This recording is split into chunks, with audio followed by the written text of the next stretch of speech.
다 함께 자리에서 일어나셔서 2021년 6월 27일 성령 강림절 다섯째 주일 예배를 시작하겠습니다.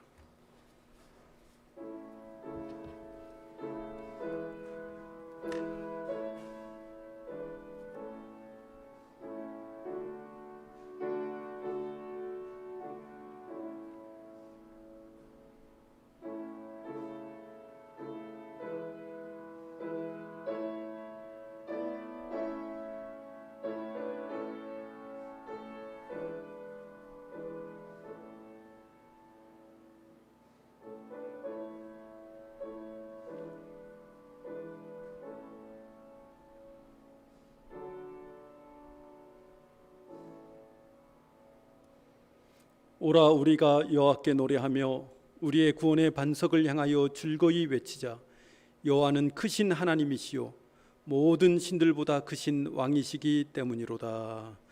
우리의 반석이시며 능력이신 여호와 하나님, 주님의 전에 나와 주님의 백성들이 소리쳐 찬송의 예배를 드리오니 오직 주님께만 홀로 영광 받으시기를 원하오며 부활의 산 소망이 되어주시는 우리 주 예수 그리스도의 이름으로 기도드리옵나이다.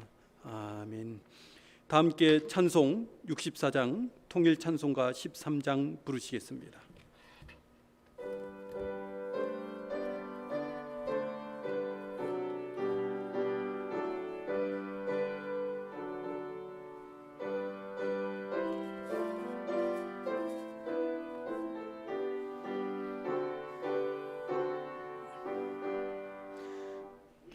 기뻐하며 경배하세 영광의 주 하나님. 주 앞에서 우리 마음 피어나는 꽃 같아 죄와 슬픔 사라지고 의심 구름 갇히니 변함없는 기쁨에 주 밝은 빛을 주시네. 땅과 하늘 만물들이 주의 솜씨 빛내고 별과 천사 노래소리 끊임없이 물과 숲과 산과 골짝 들판이나 바다나 모든 만물 주의 사랑 기뻐 찬양하여라. 우리 주는 사랑이요 복의 근원이시니 삶이 기쁜 샘이 되어 바다처럼 넘치네. 아버지의 사랑 안에 우리 모두 형제니 서로 사랑하게 도와주시옵소서. 새벽별엔 우리 따라 힘찬 찬송 부르니 주의 사랑 줄이 되어 한맘 되게 하시네. 노래하며 행진하여 싸움에서 이기고 승전가를 높이 불러 주께 영광 돌리세. 아멘. 다 함께 교독문 30번 시편 67편 함께 성시 교독하겠습니다. 하나님은 우리에게 은혜를 베푸사 복을 주시고 그의 얼굴 빛을 우리에게 비추사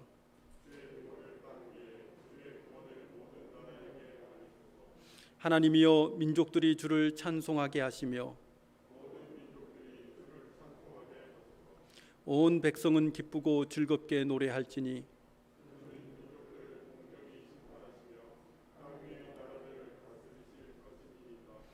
하나님이여 민족들이 주를 찬송하게 하시며 모든 민족으로 주를 찬송하게 하소서.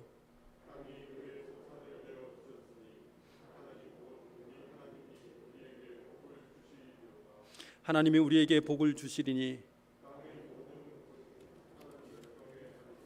아멘.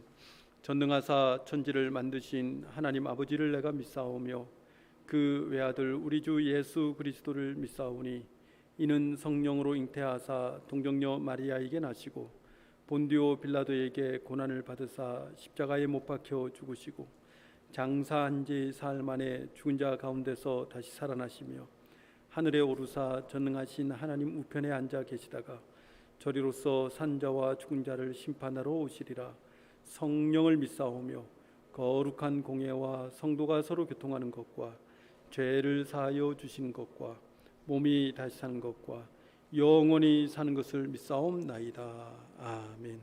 다 함께 자리에 앉으신 후 찬송 260장 통일 찬송가 194장 부르신 후에 임상욱 장로님께서 나오셔서 기도해 주시겠습니다.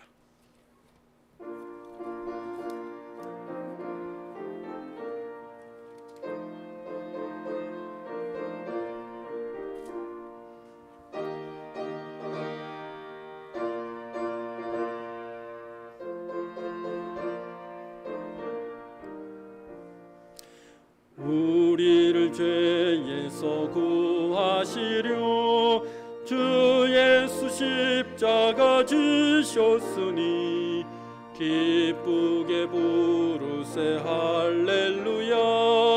나 구원 얻었네. 찬송하세 찬송하세 주가 구원하시네. 찬송하세 찬송하세 주가 구원하셨네. 우리를 주께서 구했으니 이전에 행하던 악한 일과 추하고 더러운 모든 죄를 온전히 버렸네. 찬송하세 찬송하세 주님 나를 구하셨네. 찬송하세 찬송하세 주가 구원하셨네. 나 지금 죄에서 사함받아 거룩한 백성이 되었으니 이 육신 장막을 벗을 때도 겁날 것 없겠네. 찬송하세 찬송하세 주님 나를 구하셨네. 찬송하세 찬송하세 주가 구원하셨네. 우리가 떠날 때에 예수의 손목을 굳게 잡고 영원히 즐거운 천국에서 주와 함께 살겠네. 찬송하세 찬송하세 주님 나를 구하셨네. 찬송하세 찬송하세 주가 구원하셨네.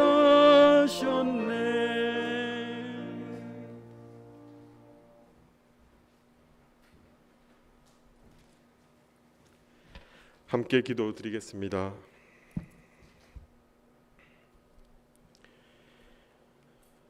우리 가운데 역사하시는 능력대로 우리가 구하거나 생각하는 모든 것에 더 넘치도록 능히 하실 이에게 교회 안에서와 그리스도 예수 안에서 영광이 대대로 영원 무궁하기를 원하노라. 아멘. 삼위일체이신 만유의 주 하나님 아버지, 우리에게 새로운 하루를 허락하셔서 주의 날 이렇게 교회로 불러주시고 하나님 아버지께 감사와 찬양과 영광을 돌리게 해주시니 참 감사합니다. 매일의 은혜도 차고 넘치게 채워주시는 주님, 일상의 작은 순간까지 우리의 삶을 온전히 주관하시니 또한 참 감사합니다. 주님, 이번 성령 강림절을 맞아 우리는 매 순간 성령님과 합한 삶을 살아가며 새로운 심령과 영성으로 거듭나는 주의 자녀로 다시 살아날 수 있도록 하여 주시옵소서. 또한 우리 자신만을 위해 축복과 은혜를 간구하는 신앙인이 아니라 우리 주위 사람들에게 헌신과 화평을 전하며 값없이 받은 사랑을 나누는 하늘의 씨앗이 되기를 간절히 바라옵니다. 평화의 주님을 본받아 우리 사이에 존재하는 막힌 담을 허무는 우리 모두 되게 하여 주시옵소서. 또한 성령님을 내 삶의 인도자로 받아들이고 주님이 원하시는 비전을 이루어가며 온전히 빛의 자녀로 살아가기를 간절히 소망하오니 이 기도도 응답하여 주시옵소서. 역사 속에 섭리하시는 주님, 2021년도 이제 반이 지나갔습니다. 경제적으로도 육체적으로도 무척 힘들고 어려웠던 지난 시간, 그럼에도 불구하고 온전히 우리들을 지켜주신 주님 은혜에 감사와 찬양을 돌립니다. 그러나 주님, 한편으로 이 시간 이 나라와 세계를 위해 함께 기도하고자 합니다. 전 세계 18억이 넘는 사람들이 코로나19에 감염되었고 이 중 400만 명에 가까운 사람들이 목숨을 잃었습니다. 몇몇 국가들은 겨우 백신을 맞아 이 중대한 위기에서 벗어났다고 했지만 새로운 변이가 나타나 이전보다 더 빠르게 전파되고 있다는 뉴스들도 들려옵니다. 긍휼하신 주님, 온전히 하나님께서 이 상황을 주관하여 주시기를 간절히 기도하기를 함께 기도하기를 원합니다. 또한 이러한 때 우리는 무엇을 어떻게 해야 할지 알지 못하오니 지혜를 또한 허락하여 주시옵소서. 우리 교회에서는 이에 발맞춰 7월 말까지 매 화요일, 목요일 오후 3시에 기도의 힘을 함께 모으고자 노력하고 있습니다. 우리 모두가 각자의 자리에서 같은 주제로 합심하며 함께 기도하는 기도의 용사들이 되도록 섭리하여 주시옵소서. 주님, 이번 7월부터는 새롭게 피택되신 두 분의 피택 장로님 교육이 시작됩니다. 6개월의 교육기간 동안 주님께서 모든 절차를 온전히 주관하여 주셔서 두 분의 피택 장로님께서 주의 택하신 종으로 쓰임받기에 합당하시도록 은혜 허락하시고 사랑과 충성 모두 주님께 바치는 귀한 장로님이 되게 하여 주시옵소서. 또한 자기 몸과 마음을 드림으로 헌신을 다짐하는 두 분의 마음을 주님은 모두 아시오니 그 마음을 잘 헤아려 주시고 영육 간의 강건함으로 모든 일정을 잘 마무리할 수 있기를 또한 간구합니다. 주님, 또한 교회를 위해 헌신하시는 모든 성도님의 손을 기억하여 주시고 그 도우시는 손 위에도 복의 복을 더하여 주시옵소서. 교회를 위해 이웃을 위해 섬기는 귀한 봉사가 내 삶의 기쁨과 즐거움이 되게 하시고 주님의 능력을 차고 넘치게 체험하는 역사 또한 허락하여 주시옵소서. 주님, 이 시간 특별히 마음이 외롭고 괴로운 분들, 상처받아 지치고 쓰러진 성도님들, 물질적인 문제들로부터 고민하시는 분들, 또한 현재의 질병으로 고통받는 성도님들을 위해 기도합니다. 이 모든 문제들과 질병들은 하나님의 전능하신 능력으로 해결하여 주시기를 간절히 바라오며 상한 심령을 덮어주시고 크신 위로와 평안을 허락하여 주시옵소서. 마지막 날 심판의 불꽃에 사그라드는 쭉정이의 삶을 살기보다는 잘했다, 착하고 충성된 종아 하고 칭찬받는 우리 모두 되게 하여 주시옵소서. 사랑의 주님, 이 시간 여호와의 날에라는 제목으로 최병수 담임 목사님께서 말씀을 전해 주십니다. 목사님께서 하나님의 말씀을 선포하실 때 우리 모두가 삼위일체이신 하나님을 직접 대면하며 체험하는 놀라운 역사를 허락하여 주시옵소서. 매일 똑같이 반복되는 내 삶을 새롭게 깨워주시는 이 말씀을 통해 새로운 도전으로 받아들이며 다시 한번 하나님에 대한 사랑을 다짐하는 축복의 시간 되게 하여 주시옵소서.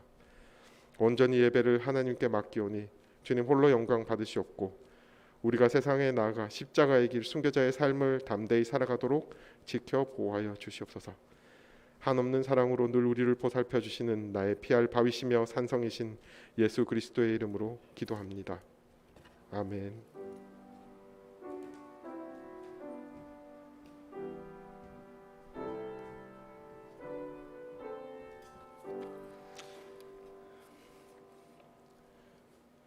이 시간은 다 함께 교회 소식을 나누는 시간을 갖겠습니다.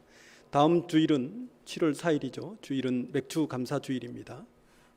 우리 맥주 감사 주일에 다 모이셔서 하나님께 이번 한 해 이렇게 반까지 함께 하신 은혜에 감사하는 그런 시간이 되었으면 좋겠습니다. 목표액 다 기억하셨다가 섬기시는 성도님들이 되었으면 좋겠습니다. 6월 21일부터 대구시 사회적 거리두기가 1.5단계로 이 하향 조정이 되었습니다. 대면 예배는 1, 2부로 나누어 드리고요. 1부 예배는 10시 홀수구역, 2부 예배는 11시 30분 짝수구역이 드리고 있습니다. 다 기억해 주시기 바랍니다. 오늘 2부 예배 후에 1층 당회실에서 6월 당회가 있습니다. 다 기억해 주시기 바랍니다. 7월 3일 토요일부터 피택 장로님들, 정세용 신용식 피택 장로님들 교육이 시작됩니다. 우리 피택 장로님들을 위해서 잘 이 절차와 모든 순서가 잘 이루어질 수 있도록 기도해 주시면 감사하겠습니다. 제45회 남신도회 전국 대회가 2021년 7월 7일 수요일에 2021년 7월 21일 화요일부터 22일 목요일 2박 3일 동안 강원도 홍천 소노벨 비발디 파크에서 있습니다. 접수 마감은 7월 7일 수요일까지입니다. 우리 신청 접수는 임상욱 장로님께 하시면 될 것 같습니다. 우리 남신도회 우리 성도님들 많이 참석해 주시면 감사를 드리겠습니다. 다른 소식 없으시면 오늘 하나님께서 우리에게 주시는 말씀입니다. 요엘서 2장 1절부터 3절을 함께 묵상하겠습니다. 요엘서 2장 1절에서 3절입니다.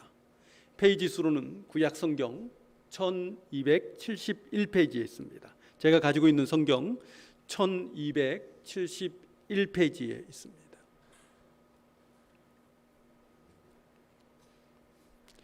다 찾으신 줄 알고 제가 봉독하겠습니다. 시온에서 나팔을 불며 나의 거룩한 산에서 경고의 소리를 질러 이 땅 주민들로 다 떨게 할지니 이는 여호와의 날이 이르게 됨이니라. 이제 임박하였으니 곧 어둡고 캄캄한 날이요 짙은 구름이 덮인 날이라. 새벽빛이 산 꼭대기에 덮인 것과 같으니 이는 많고 강한 백성이 이르렀음이라. 이와 같은 것이 옛날에도 없었고 이후에도 대대에 없으리로다. 불이 그들의 앞을 사르며 불꽃이 그들의 뒤를 태우니 그들의 예전의 땅은 에덴 동산 같았으나 그들의 나중의 땅은 황폐한 들 같으니 그것을 피한 자가 없도다. 아멘. 잠시 기도하겠습니다. 아버지 하나님, 오늘 말씀 앞에 섰습니다. 이 말씀을 우리가 들을 때 그 말씀이 하나님의 음성이요 하나님께서 원하시는 뜻이라는 것을 우리가 깨닫고 우리가 말씀대로 살아가는 삶이 되기를 간절히 원하옵나이다. 이번 한 주간도 주님께서 주시는 이 말씀을 우리가 부여잡고 주님과 함께 동행하는 우리 모든 중부교회 성도님들이 되시기를 간절히 원하오며 말씀을 듣고 깨달으며 말씀대로 살고자 이 시간 예배를 드리시는 우리 모든 우리 중부교회 성도님들 위해 하나님의 축복이 함께하여 주시옵소서. 간절히 원하오며 우리와 함께하시는 우리 주 예수 그리스도의 이름으로 기도드리옵나이다. 아멘. 요엘서 이 예언서죠. 요엘서는 이렇게 느낌이 약간 변방에 있는 그러한 선지자처럼 느껴집니다. 보통 우리가 선지자 하면은 뭐 이사야 선지자나 예레미야 선지자 뭐 이렇게 얘기하잖아요. 근데 요엘 선지자 하면은 약간 이렇게 잘 몰라요. 근데 오늘 이 요엘 선지자께서 쓰신 이 요엘서는 굉장히 큰 의미를 가지고 있습니다. 믿음의 의미를 가지고 있습니다. 요엘서가 쓰여진 때는요, 주전 300년, 그러니까 예수님께서 태어나시기 전 300년 전에 이 이스라엘에 살고 있던 이 요엘이란 선지자가 이제 하나님의 말씀을 가지고 이스라엘 백성들에게 예언하시는 그런 말씀이라고 하겠습니다. 요엘이라는 이 이름의 뜻은 여호와께서 하나님이시다, 여호와는 하나님이시다라는 그런 뜻을 가지고 있어요. 그래서 여호와께서 하나님이시다라는 이 뜻을 가지고 오늘 말씀을 요엘 선지자가 쓰고 있다고 하겠습니다. 요엘서는 크게 두 주제로 나옵니다. 그러니까 이제 예를 들면은 이렇게 그 한 건물을 바치는 기둥과 같은 그런 이제 주제가 이렇게 두 주제가 나와요. 두 기둥이 나옵니다. 한 주제는 한 기둥이죠. 한 주제는 이 그 신앙적인 의미를 가지고 있어요. 신앙적인 내용을 가지고 있는 주제입니다. 그런데 한 주제는 역사적 사실을 가지고 말씀하시는 그런 주제라고 하겠습니다. 그래서 역사적 사실에 대해서 지금 요엘 선지자가 겪고 있는 그 당시에 요엘 선지자가 살고 있던 그 시대에 겪고 있는 그런 문제, 그 문제에 대해서 요엘 선지자가 이 한 가지 신앙적인 이 주제를 가지고 이 여기에 대해서 이 설명하고 있는 그런 말씀이라고 하겠습니다. 자, 그러면 이 두 주제는 뭘까요? 첫 번째 신앙적인 주제라고 그랬죠? 그건 여호와의 날입니다. 쭉 읽어보시면 여호와의 날에 대해서 쭉 얘기가 되고 있어요. 근데 여호와의 날이 두 날로 이렇게 분리가 됩니다. 첫 번째 날은 여호와의 날, 첫 번째 날은 심판의 날입니다. 주님께서 주님을 믿지 않는 자들, 주님으로부터 멀어진 자들, 이 자들을 악을 행하는 자들에 대해서 심판하는 그런 날이 여호와의 날이라고 그렇게.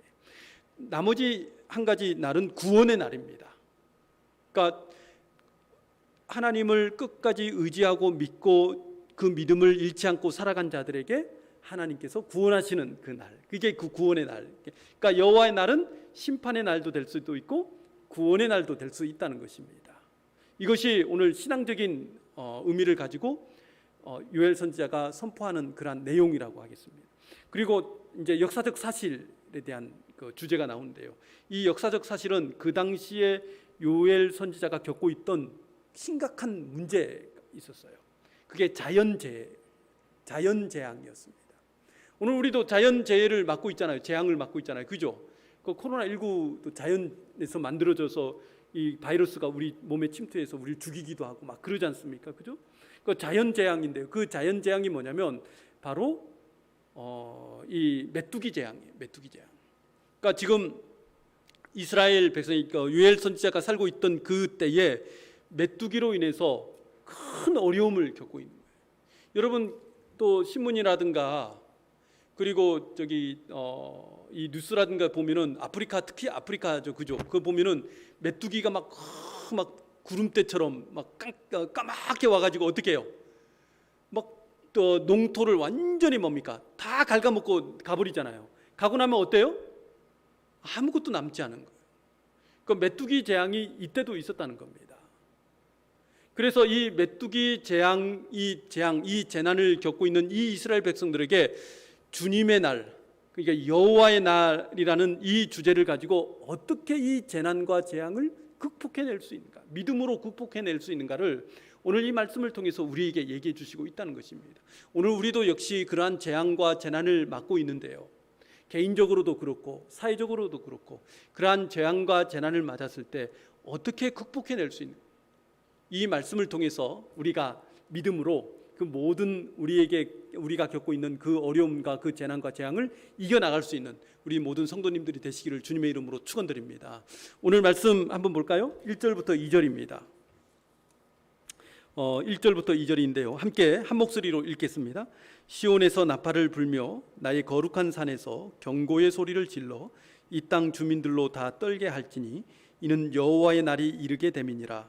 이제 임박하였으니 곧 어둡고 캄캄한 날이요 짙은 구름이 덮인 날이라.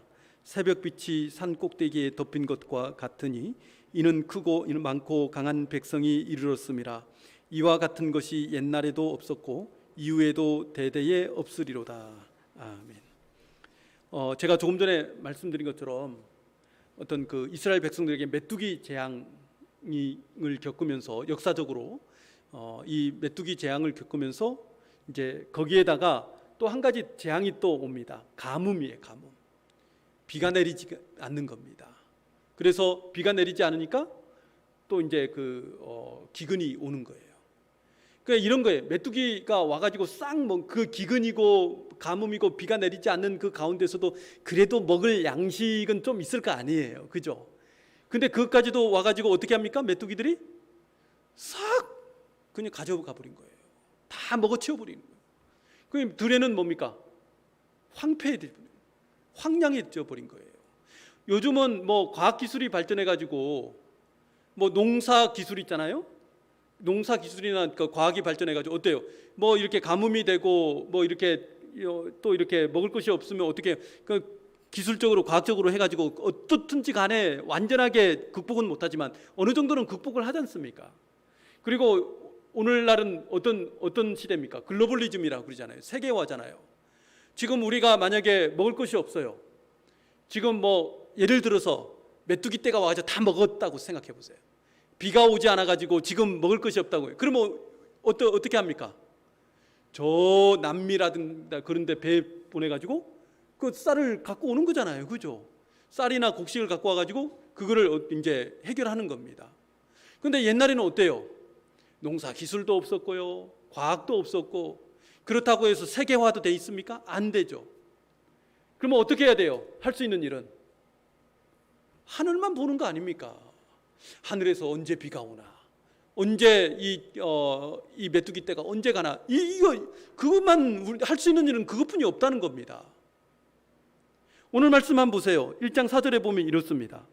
오늘 요엘서 1장 4절에 보면요, 팥중이가 남긴 것을 메뚜기가 먹고 메뚜기가 남긴 것을 느치가 먹고 느치가 남긴 것을 황충이 먹었다. 그러면은 이스라엘 백성들은 먹을 게 있습니까? 없습니까? 이미 팥중이, 느치, 메뚜기가 와가지고 차례대로 와가지고 다 먹어버렸어요. 그럼 이스라엘 백성들은 먹을 게 있어요? 없어요? 흙만 남아 있는 거예요. 여기서 황충이, 느치, 뭐 팥중이 이거는요 메뚜기과의 그겁니다. 그건데요. 메뚜기과인데요. 팥중이, 느치, 뭐 황충, 메뚜기 이렇게 차례차례 와가지고 완전히 모든 걸 싹쓸이 해버립니다. 아무것도 없어요. 소망도 없습니다. 희망도 없어요. 아무것도 없는 거예요. 여러분 지금이야 사시사철 그 식물이 나잖아요. 만들어 가지고 겨울에도 어떻게 합니까? 하우스 만들어 가지고 뭐 겨울에도 뭘 먹어요? 뭐 겨울에도 뭐 먹을 것들이 막 나오잖아요. 모든 것들이 이제 먹을 것들이 막 나오고 채소도 나오고 막 그런데 이 당시에는 아무것도 없잖아요. 그러면 어떻게 합니까? 결국은 봄에 씨를 뿌려서 여름쯤 돼서 보리를 거두고요. 먹을 것을 이렇게 얻습니다. 그러면서 그걸 가지고 이제 창고에 두고 가을, 겨울, 봄 때까지 씨를 뿌릴 때까지 그걸 가지고 먹고 사는 겁니다. 옛날에는 다 그랬지 않습니까? 그러면서 봄에 또 씨를 뿌려서 또 여름에 거두어서 우리는 이제 그 추수감사절이 11월이지만 여기 이 사람들은 오순절이에요. 6월쯤 돼서 거두는 거예요. 보리를 거두고 이제 포도 열매라든가 무화과 열매라든가 이런 것들을 이제 거두어서 먹고 사는. 근데 거기서 만약에 한 개라도 끊어지면 어떻게 돼요? 거기서 한 번이라도 거두지 못하면 이거는 1년 동안 5월까지 다음 해 5월까지 3월 4월까지 먹을 게 없는 겁니다. 이거는 최악입니다. 이건 어떻게 해결할 수 없는 일, 사람의 능력으로는 사람의 힘으로는 어떻게 할 수 없는 일이에요. 그거 어떻게 하겠어요? 아무것도 할 게 없는 겁니다. 오늘 1장 5절에 한번 보세요. 1장 5절에 보면은 뭐라고 요엘서 1장 5절에 보면 취하는 자들이 나오고요. 그리고 포도주를 마시는 자들이에요. 막 마시면서 뭡니까? 막 우는 거예요. 이게 뭡니까? 지금 술독에 빠져 있는 거예요. 이스라엘 백성들이 이 술독에 빠져가지고 지금 신세 타령하고 있는 거예요. 이게 할 수 있는 일이 이것뿐이 없다는 겁니다. 그러니까 또 무슨 일이 벌어집니까? 1장 9절을 한번 보세요. 이 1장 9절에 보면은 소재와 전제가 성전에서 끊어졌다고 합니다. 무슨 얘기입니까? 지금 다 아무것도 먹을 것이 없으니까 거두어서 먹을 것도 없고 그리고 식량도 아무것도 없으니까 어떻게 하는 겁니까? 가서 바칠 재물이 없는데 어떻게 가서 하나님께 제사를 드릴 수 있는 거예요? 그러니까 어떻게 돼요? 예루살렘 성전이 문을 닫아버린 거예요.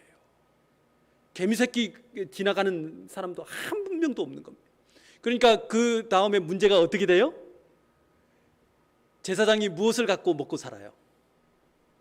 제사에 드린 그 소제나 번제나 이걸 가지고 먹고 살지 않습니까? 그래서 그걸 가지고 먹고 사는데 와서 전제를 드리지 않으니까, 번제를 드리지 않으니까 제사장들도 쩔쩔쩔 굶으면서 이제 막 도망가기 시작하는 거예요. 성전을 두고 도망가는 거예요. 우리도 먹고 살아야 되니 어디 가서 먹고 살아야 될 거 아니에요. 그거 도망가 버리는 거예요. 그러니까 자동적으로 성전이 폐쇄가 돼요. 예배가 이제 예배를 드리지 않는 거예요. 제사를 드리지 않는 거예요. 이때 요엘 선지자가 나타나서 다시 회복하자, 다시 돌아가자, 다시 제사를 드리자, 예루살렘 성전의 문을 열고 가가지고 예배를 드리자, 제사를 드리자. 그래야 우리가 사는 거 아니냐. 물어봐요. 우리 드릴 재물도 없는데요? 너희가 재물이 아니냐는 거예요. 너희가. 재물을 못 드릴지라도 양이나 소나 곡식이나 아무것도 가져가서 예배를 제사를 드리지 못할지라도 너희가 가서 너희가 진짜 제단 위에 가라. 너희가 제물이 되라라고 요엘 선지자가 오늘 요엘서를 통해서 얘기해주고 있다는 것입니다. 그래서 오늘 말씀에 보면은 1절에 보면 이 말씀이 나와요. 여호와의 날이라고 그렇게 얘기합니다. 여호와의 날. 자, 여호와의 날은 조금 전에 제가 말씀드린 것처럼 뭐라고 그랬죠? 두 가지 의미라고 그랬죠. 한 가지는 심판의 날이라고 그랬죠. 그리고 한 가지는 뭐예요?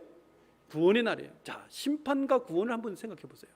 우리가 심판과 구원을 보면 서로 완전히 다른 것처럼 보이잖아요. 그죠? 전혀 이렇게 어울리지 않는 거예요. 심판이면은 우리가 생각하는 막 죽는 겁니다. 근데 구원은 한번 보세요. 소망이잖아요. 그죠? 근데요, 이 심판, 절망과 그리고 소망은 같은, 오늘 요엘 선지자가 말씀하시는 것처럼 이건 동전의 양면과 같다는 것입니다. 심판이 있기 때문에 구원이 있다는 거예요. 절망이 있기 때문에 소망이 있다는 겁니다. 이게 서로 따로 떨어져 있다는 것이 아니에요. 왜 그럴까요? 왜 그럴까요? 오늘 말씀의 핵심 포인트가 바로 여기에 있습니다. 여러분, 구약 성경과 신약 성경에서 심판에 대해서 말씀을 많이 해요. 예를 들면 이제 그 요한계시록에도 심판이 나오잖아요. 예수님도 어때요? 마태복음이나 마가복음 심판에 대한 얘기를 막 하잖아요. 그죠? 이 세상이 마지막에 올 거다 막 그러면서 심판 얘기를 많이 합니다. 자, 그러면은 구약 성경이나 신약 성경에서 말하는 그 심판의 의미가 뭐냐는 거예요. 심판이라는 게 단순히 그 심판해가지고 죽이고 막 지옥에 보내고 막 이렇게 심판입니까? 우리는 그렇게 생각해 왔잖아요. 근데 심판의 정확한 뜻은 뭐냐면 하나님의 부르심의 말씀이다. 하나님께서 부르신다는 거예요. 그러니까 하나님의 부르심의 사인이라는 겁니다. 그리고 표시라는 거예요. 무슨 뜻입니까? 심판을 통해서 깨달으라는 거예요. 다시 돌아오라는 겁니다. 그 심판을 통해서 내가 너를 부르고 있다는 거예요. 다시 돌아와서 나에게 부르짖고 제사를 드리고 예배를 드리고 나에게 기도하라는 겁니다. 그게 심판의 가장 중심적인 내용이에요. 무조건 죽이고 감옥 보내고 지옥에 보내고 이런 것이 아니라는 거예요. 여러분, 그 요한계시록 16장에 보면요, 7 천사가 나옵니다. 7 천사가 나오는데 그 7 천사가 가지고 있는 게 뭐예요? 손에 가지고 있는 게 뭐예요? 대접이에요. 대접이 있는데 이 7 천사가 한 천사씩 이제 대접을 이제 안에 들어있는 뭔가 들어있어요. 그건 말씀을 안 해주고 있어요. 그 대접에 뭔가 들어있는데 그 대접에 뭔가 들어있는 것을 땅에다가 뿌리니까 재앙이 하나씩 나오는 게 재앙이 옵니다. 첫 번째 천사가 그 대접을 땅에 뿌리니까 무슨 재앙이 오냐면 우상에게 경배하는 자들이 악하고 독한 종기가 나는 거예요. 그 재앙이 나옵니다. 두 번째 천사가 나와서 대접을 쏟으니까 온 바다가 온통 뭡니까? 막 피로 가득 차 있는 거예요. 그 안에 있는 모든 물고기라든가 생물이라든가 다 죽어버려요. 그러니까 바다를 어부로 살고 있는 어부는 어떻게 됩니까? 뭐 먹고 살 게 없으니까 이 어부들도 죽을 맛인 거예요. 그리고 세 번째 천사가 나와가지고 이 피를 쏟으니까 강과 물이 피로 변해버려요. 그 안에 있는 모든 생물들이 다 죽습니다. 그러니까 그 물을 가지고 이용하는 어부라든가 그리고 또 농부라든가 이게 다 죽는 거예요. 그리고 이 그 네 번째 천사가 또 이렇게 대접을 쏟으니까 해가 건세를 받아 불로 사람을 태우는 재앙이 나타납니다. 다섯 번째 천사가 대접을 땅에 쏟으니까 나라가 어두고 온 세상이 어두워지고 사람이 아파서 자기의 혀를 깨물고 고통스러워합니다. 근데요, 여섯 번째 천사로 넘어가기 전에 다섯 번째 천사의 재앙과 여섯 번째 천사의 재앙 가운데 아주 중요한 말씀이 하나 나와요. 그 말씀이 뭐냐면 요한계시록 16장 11절입니다. 16장 11절에 이렇게 말씀하세요. 아픈 것과 종기로 말미암아 하늘의 하나님을 비방하고 그들의 행위를 회개하지 아니하더라. 그 재앙을 맞으니까 이 사람들이 어떻게 해요? 하나님을 비방하기 시작하는 거예요. 그러면서 또 어떻게 했다고 그랬어요? 비방하고 난 다음에 그들이 뭘 하지 않았다고 그랬습니까? 회개하지 않았다고 그랬어요. 여러분, 심판의 목적이 뭡니까? 회개하는 거예요. 회개. 하나님께서 심판하실 때 야, 너 지옥에 가, 너 죽어, 이게 아니라는, 심판의 목적이 그게 아니라는 거예요. 심판의 목적은 회개라는 겁니다. 심판을 당함으로 내가 잘못된 길로 왔구나, 잘못된 행위를 했구나, 내가 악한 짓을 했구나, 내가 잘못했습니다, 주님께 돌아가서 내가 회개하는 거예요. 심판의 목적이 바로 그겁니다. 이사야서도 그렇고 예레미야서도 마찬가지예요. 예레미야서나 이사야에서 너희가 이렇게 된 것, 이렇게 종으로 끌려가고 노예로 끌려가고 너희가 그렇게 패한 것은 하나님의 회초리다. 그 회초리를 가지고 너희가 맞은 거 아프지 않느냐? 다시 돌아와라. 회개해야. 심판이라는 의미는 회개입니다. 그러면 회개하면 하나님께서 우리를 어떻게 해주세요? 구원해 주시잖아요. 그게 여호와의 날입니다. 여호와의 날은 바로 심판을 통해서 회개해서 다시 하나님께로 돌아와서 구원을 받는 그 날이 바로 여호와의 날이라는 거예요. 오늘 이스라엘 백성들이 어떻게 해요? 지금 회초리를 맞는 것처럼 지금 메뚜기 떼로 인해서 지금 고생하고 지금 재앙을 맞고 있는 거예요. 그래서 이것을 어떻게 보느냐, 이 메뚜기 떼를 요엘 선지자가 어떻게 보느냐는 오늘 말씀 2장 2절에 보면 알 수 있어요. 2장 2절에 보면 뭐라고 말씀하십니까? 많고 강한 백성이 이르렀습니다. 이게 이 그 메뚜기 떼의 그 목적이에요. 많고 강한 백성이 이르렀다 했어요. 그러면 한번 생각해 보세요. 많고 강한 백성이 어떤 백성일까요? 항상 다른 나라의 백성을 말할 때는 이방 민족, 이방 백성이라고 합니다. 그러면 많고 강한 백성이 이스라엘 백성이에요? 이방 백성입니까? 아니죠. 그러면 많고 강한 백성이 어떤 백성이에요? 누구의 백성이라는 거예요? 이 많고 강한 백성은요, 바로 메뚜기 떼라는 겁니다. 하나님의 백성이라는 거예요.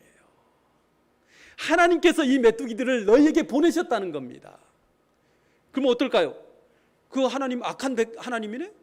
잘못된 하나님이네? 왜 우리에게 그런 메뚜기 떼를 보내가지고, 이 백성을 보내가지고 우리를 이렇게 힘들고 어렵게 만드는, 이 하나님에 대해서 불평하는 거예요. 비방하는 거예요. 근데 믿는 사람들은 어떻게 이 말씀을 받아들일까요? 하나님께서 나를 이렇게 하신 이 메뚜기 떼를 보낸 건 오히려 하나님을 더 붙들라는 말씀이시구나. 이 메뚜기 떼를 통해서 내가 잘못한 것들이 무엇인가를 다시 한번 보게 되는, 이 메뚜기들을, 이 재앙을 통해서 하나님께서 나를 부르시는구나, 더욱더 예배로 부르시는구나, 예배 와서 내가 빠지지 않고 열심히 예배에 올 수 있도록 하나님께서 부르시는구나, 더 열심히 기도하라고 하나님께서 나에게 이 재앙을 보내주셨구나, 이렇게 믿는다는 겁니다. 그러면 하나님께서 누구를 구원하실까요? 정말 이 메뚜기 재앙을 통해서 정말 하나님께 다시 돌아가서 제사를 드리고 부르짖고 기도하면서 하나님을 붙들고 우리가 이 문제를 하나님 해결해 주시옵소서라고 고백하는 그 하나님의 백성을 하나님께서 구원해 주시지 않겠느냐라고 오늘 요엘 선지자가 이 말씀을 통해서 이스라엘 백성들에게 예언을 하고 있는 것입니다. 대부분 사람들은요, 이 메뚜기 때가 왔을 때, 이러한 재앙이 왔을 때 그것들을 악으로 봅니다. 그리고 하나님을 비방합니다. 그런데요, 오늘 요엘 선지자가 말씀하신 것처럼 이러한 메뚜기 재앙이 왔을 때 오히려 믿는 자들이 더 뭡니까? 믿음이 강해진다는 거예요. 여러분, 메뚜기 떼를 보내신 분이 누구시라고 고백하고 있습니까? 누구예요? 요엘 선지자는 누구라고 얘기하고 있습니까? 하나님이시죠. 그러면 그 메뚜기 떼를 가져가시는 분은 누구세요? 하나님이시라는 거예요. 주신 분도 하나님이시요 가져가시는 분도 하나님이시라는 거예요. 욥의 고백이 그거 아닙니까? 그죠? 그겁니다. 우리가 재앙을 만나고 재난을 만나고 우리가 어려운 일을 당했을 때 하나님께서 나에게 이런 말씀을 하고 계시는구나. 그러면 하나님께 다시 돌아가서 붙들고 기도하고 부르짖으면 하나님께서 어떻게 해주실까요? 그 재앙을 그대로 남겨놓으실까요? 다시 가져가시는 분이 바로 하나님이시. 우리를 구원해 주시는 분이 바로 하나님이시라는 거예요. 그게 믿는 자들의 그러한 재앙을 만났을 때, 재난을 어려운 일 만났을 때의 그러한 믿음의 표현이. 근데 믿음이 없는 자들은 어떡합니까? 내가 열심히 믿었는데, 열심히 교회 다니고 내가 열심히 기도했는데 왜 이렇게 나한테 재앙이 오고 재난이 온, 그러면서 하나님을 비방하고 그냥 떠나버립니다. 오늘 이스라엘 백성들 가운데서 어떻습니까? 지금 예루살렘 성전이 지금 문을 닫았잖아요. 그죠? 이건 잘못 믿은 거예요. 지금 오히려 어떻게 해야 됩니까? 성전이 터져나가야 되는 거예요. 성전에 발을 디딜 수 없을 정도로 이스라엘 백성들이 모여가지고 하나님 구원해 주십시오. 그럼 터져나가야 되는 거예요. 막 엄청난 소리가, 기도의 소리가 들려야 되는데 어떻습니까? 지금 제사장들이 배를 곪고 있는 거예요. 이스라엘 백성들이 오지 않으니까 개미새끼 없이 소제나 번제나 아무것도 드려지지 않으니까 지금 문을 닫을 상태예요. 그래서 요엘 선지자가 너희 한번 봐라. 너희가 그렇게 잘 믿어왔는데 지금 이런 재앙과 재난을 맞으니까 딱 그 성전에 발을 끊어버린 그 너희의 모습이 진짜 믿음의 모습이냐고 오늘 요엘 선지자가 이 이스라엘 백성들에게 말씀하시고 있다는 것입니다. 여러분, 진짜 믿는 자들은요, 재앙을 만나고 재난을 만나고 어려운 일이 있으면 있을수록요 더 강해집니다. 믿음이 없는 사람은요, 그러한 재앙과 재난을 만나면 다 도망가 버려요. 믿음을 버려버립니다. 평시에는 그런 일이 없을 때는요, 자기가 진짜 믿음이 좋은 것처럼 막 그래요. 그런데 그러한 일을 딱 만나면요, 딱 알곡과 쭉정이가 딱 갈라지는 겁니다. 여러분, 우리 모든 성도님들이 알곡이 되시기를 주님의 이름으로 축원드립니다. 여러분, 그러한 심판을 만나고 그러한 재앙을 만나고 그러한 재난을 만났을 때 하나님은 어떤 분이시냐면 위기를 기회로 만드시는 분이 바로 하나님이시라는 거예요. 고린도전서 10장 13절에서 사도 바울이 이렇게 말씀해요. 저는 이 말씀을 제일 좋아합니다. 그 말씀이 뭐냐면 사람이 감당할 시험 밖에는 너희가 당한 것이 없나니 오직 하나님은 미쁘사 너희가 감당하지 못할 시험 당함을 허락하지 아니하시고 시험 당할 즈음에 또한 피할 길을 내사 너희로 능히 감당하게 하시느니라. 여러분, 그러한 시험을 당했을 때, 그러한 재앙을 만났을 때, 재난을 만났을 때 하나님께 돌아와 기도하시고 하나님께서 어떤 길을 내어주십니까? 피할 길을 내어주십니다. 나는 몰라요, 그 길이 어떤 길인지. 근데 하나님은 아십니다. 그러한 믿음으로 하나님을 붙들고 기도하시기 바랍니다. 그러면 어떤 재앙과 재난과 어려움과 시험이 올지라도 하나님의 힘과 능력으로 극복할 수 있는 그러한 그리스도인이 될 수 있다는 것입니다. 사랑하는 성도 여러분, 저는 우리 중부교회 모든 성도님들이 그러한 일이 있으면 있을수록 더 강해지는 그러한 우리 성도님들이 되었으면 좋겠습니다. 그 성도님이 바로 진짜 믿음의 사람, 하나님께서 칭찬하시는, 기뻐하시는 그러한 성도님인 줄로 저는 믿습니다. 그러한 믿음의 우리 그리스도인들이 되시기를 주님의 이름으로 축원드립니다. 우리 3절의 말씀을 한번 읽어볼까요? 3절의 말씀을 함께 읽겠습니다. 불이 그들의 앞을 사르며 불꽃이 그들의 뒤를 태우니 그들의 예전의 땅은 에덴 동산 같았으나 그들의 나중의 땅은 황폐한 들 같으니 그것을 피한 자가 없도다.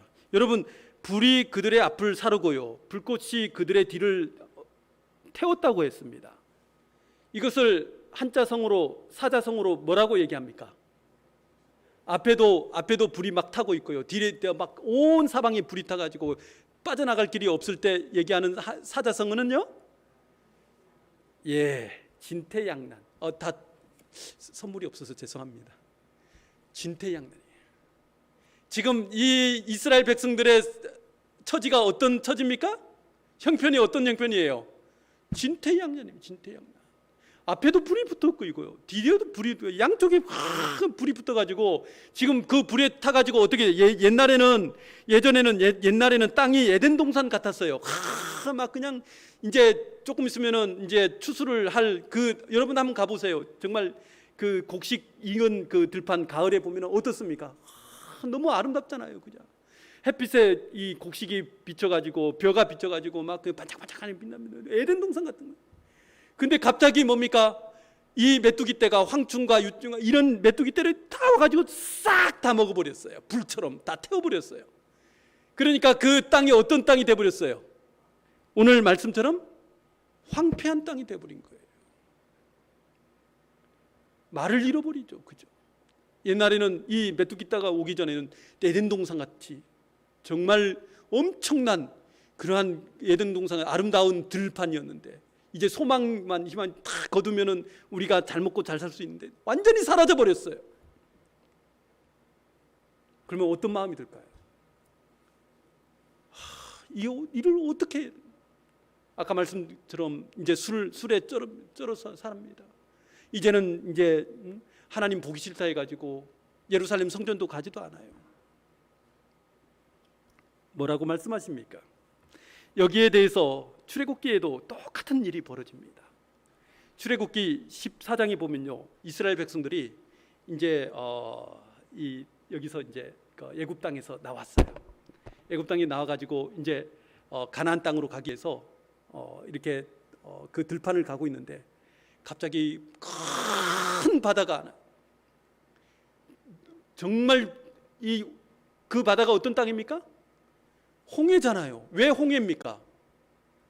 그 바닷물, 바닷물에 그 바다에 독특한 그런 게 있는데 그것과 햇빛이 이렇게 부딪히니까 어떻게 빨갛게 보여서 그래서 홍해라고 그래요. 그러면은 보통 그 마음이 이렇게 평안하고 마음이 좋은 상태에서 홍해를 보면 무슨 홍해가 어떤 바다가 될까요? 아름다운 바다. 햇빛에 막 반짝반짝 그래가지고 빨간 빛이 나는 그런 아름다움. 근데 오늘 이스라엘 백성들에게 그 홍해는 어떤 바다입니까? 피바다입니다. 피바다. 뒤에서는 누가 막 쫓아오고 있어요. 바로가 지금 칼과 창을 가지고 군대를 가지고 말을 타고 막 쫓아오고 있어요. 이스라엘 백성들이 뒤를 보니까 이제 죽게 생겼거든요. 그러면서 앞을 보니까 뭐가 있어요? 홍해가 빨간 바다가 있는 거예요. 이게 이제 우리가 이게 피바다가 되겠구나. 우리의 피가 이제 섞이는구나. 그런 생각을 가지고 있어요. 완전 진퇴양난입니다. 앞으로 가면은 바다에 빠져서 죽고요. 뒤로 가면은 이 바로의 창과 칼에 의해서 죽고요. 어디를 가더라도 다 죽게 생긴 거예요. 그때 모세가 14장 13절에서 이렇게 이스라엘 백성들에게 선포합니다. 너희는 두려워하지 말고 가만히 서서 하나님께서 오늘 너희를 위하여 행하시는 구원을 보라. 너희가 오늘 본 애굽 사람을 영원히 다시 보지 아니하리라. 오늘 모세가 누구를 보라고 말씀하십니까? 구원을 보라고 그러지 않습니까? 그죠? 구원이 누구세요? 여호와의 날이잖아요. 그죠? 구원의 날 하나님을 바라보라는 거지 않습니까? 뒤에 따라오는 그 바로 이 애굽의 군대를 보지 말고 앞에 계시는 하나님을 보라는 거예요. 그러면 그 날이 심판의 날이 아니라 무슨 날로 변화시켜 주신다고 약속하십니까? 구원의 날로 변화시켜 주실 것이라고 오늘 약속하시고 있다는 것입니다. 오늘 요엘 선지자도 그렇게 선포하고 있는 거예요. 이스라엘 백성들에게. 너 메뚜기들을 보면 절망이지만 하나님을 보면 무엇이 된다는 겁니까? 소망이 될 것이라고 요엘 선지자가 말씀하시고 있는 거예요. 뒤를 보면, 메뚜기를 보면 심판의 날처럼 보이지만 하나님을 보면 그 날이 어떤 날이에요? 구원의 날이 될 것이라고 말씀하시고 있는 것입니다. 오늘 우리가 어디를 보고 있습니까? 내가 재난이나 그러한 어려운 일을 당했을 때 사람을 보지 마십시오. 세상을 보지 마시고 먼저 하나님을 보십시오. 그런 일들을 당했을 때 먼저 와서 하나님께 기도하시고 부르짖어 보십시오. 그럼 하나님께서 아까 고린도전서 10장 13절에서 말씀하신 것처럼 피할 길을, 구멍을, 살아날 구멍을 우리에게 제공해 주시고 준비하신다는 겁니다. 여러분, 우리나라 속담에도 그러잖아요. 하늘이 무너져도 솟아날 구멍이, 그 구멍이 바로 하나님이시라는 것을 여러분 늘 기억하시면서 그러한 힘들고 어려운 일이 있을 때 하나님께 다시 돌아가서 기도하십시오. 그런 어려운고 힘든 일들이 하나님께서 나를 부르시는 말씀이시구나, 나를 오라고 하는 그러한 표시구나 라는 그러한 믿음으로 어떤 어려움에서도, 재앙과 재난에서도 극복하고 이겨나갈 수 있는 우리 모든 성도님들이 되시기를 주님의 이름으로 축원드립니다. 기도하겠습니다. 아버지 하나님, 오늘 말씀처럼 우리에게 재앙과 재난이 닥쳐왔을 때 오히려 우리의 믿음이 강해지는 그러한 저희가 되게 하여 주시옵소서. 아버지 하나님, 오늘 요엘 선지자가 이스라엘 백성들에게 메뚜기를 보는 것이 아니라 하나님을 보라고 말씀하시고 있습니다. 오늘 우리의 삶이 늘 하나님을 바라보며 오늘 여기서 어렵고 힘든 모든 것들을 이겨나갈 수 있는 성령의 능력으로 충만하신 우리 모든 성도님들이 되게 하여 주시옵소서. 늘 주님과 함께 동행하시는 귀한 우리 모든 권속들의 가정과 그리고 성도님들이 되시기를 간절히 원하오며 늘 우리에게 능력이 되어주시고 힘이 되어주시는 우리 주 예수 그리스도의 이름으로 간절히 기도드리옵나이다. 아멘. 이 찬송 393장 부르시면서 함께 봉헌하시겠습니다.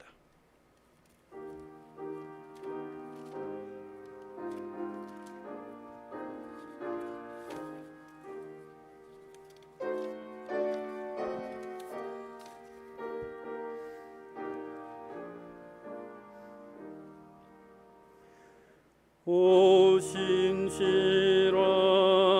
주 내 아버지여,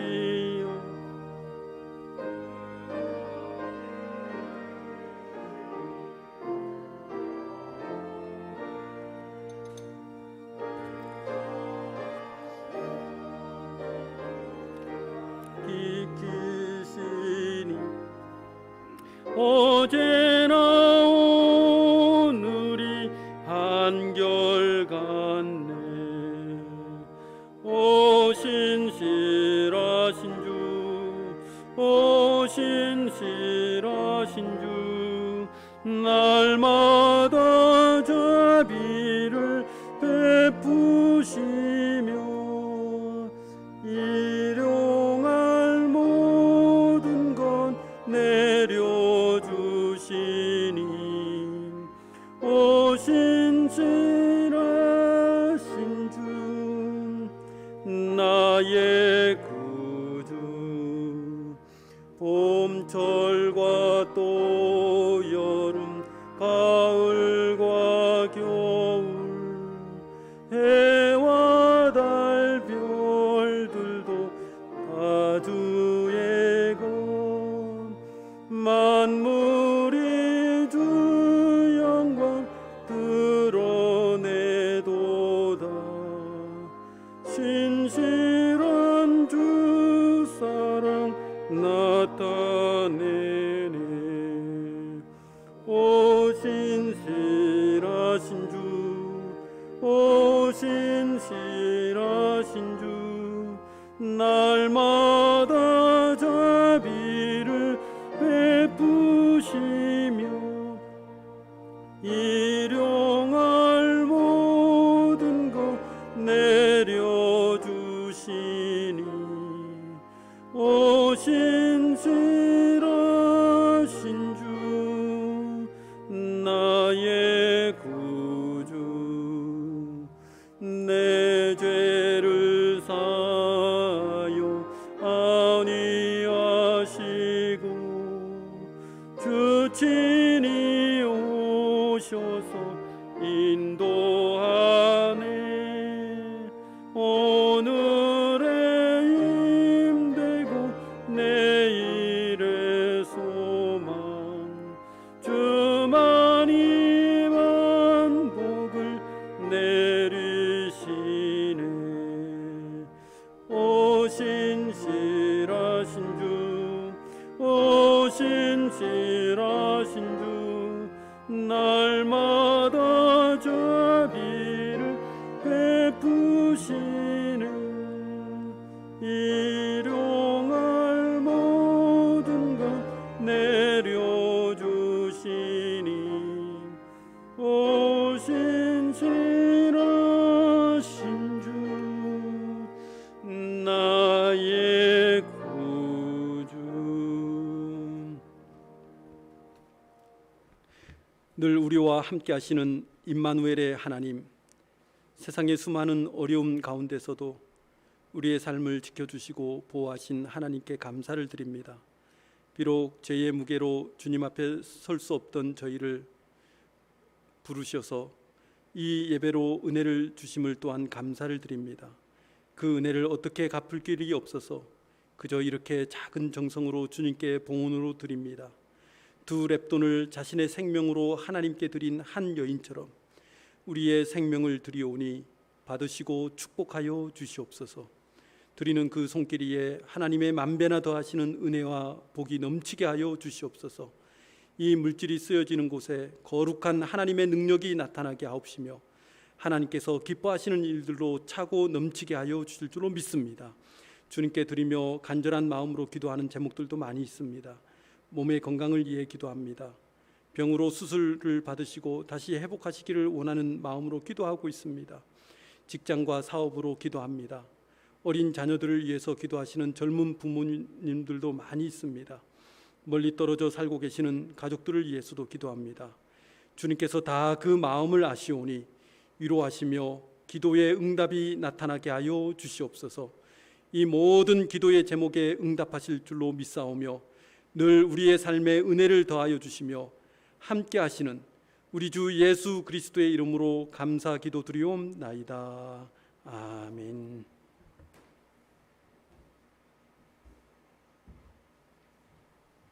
다 함께 자리에서 일어나셔서 주기도문 635장 부르신 후에 축도로서 예배를 마치겠습니다.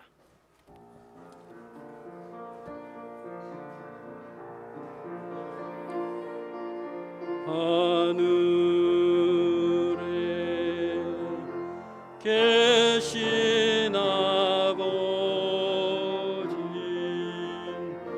이름 거룩하사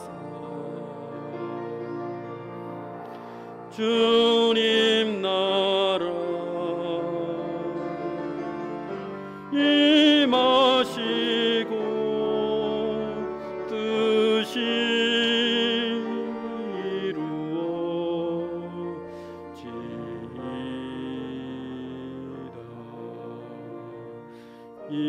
일용할 양식 주시고 우리들의 큰 죄 다 용서하옵시고 또 시험에 들게 마시고 악에서 구원하소서. 대개 주의 나라 주의 권세 주의 영광 영원히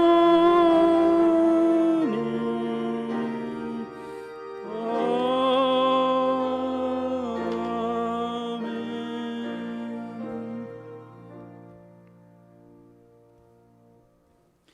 우리의 삶에 흔들리지 않는 반석이 되어주시는 우리 하나님 아버지의 크신 은혜와 십자가의 은혜로 세상에서 상처받은 우리의 마음을 위로하시며 큰 하늘의 힘을 주시는 우리 주 예수 그리스도의 놀라우신 사랑과 성령님의 감화 감동하심과 축복하심이 어떠한 어려운 재앙과 재난 가운데서도 하나님께 돌아와 구원의 날을 소망하며 기도하며 예배로 하나님께 영광을 돌리신 우리 모든 중부교회 성도님들 머리 위에와 몸의 연약함으로 고생하시는 연로하신 모든 성도님들 이해와 병으로 힘들고 어려운 가운데 계시는 성도님들과 우리 중부교회의 어린이부와 청년회와 청소년부 이해와 멀리 떨어져 살고 계시는 우리 중부교회의 모든 지체들 이해, 그리고 이 나라와 이 민족 이해와 우리 중부교회 위에 지금부터 영원까지 함께 하시기를 간절히 축원드리옵나이다.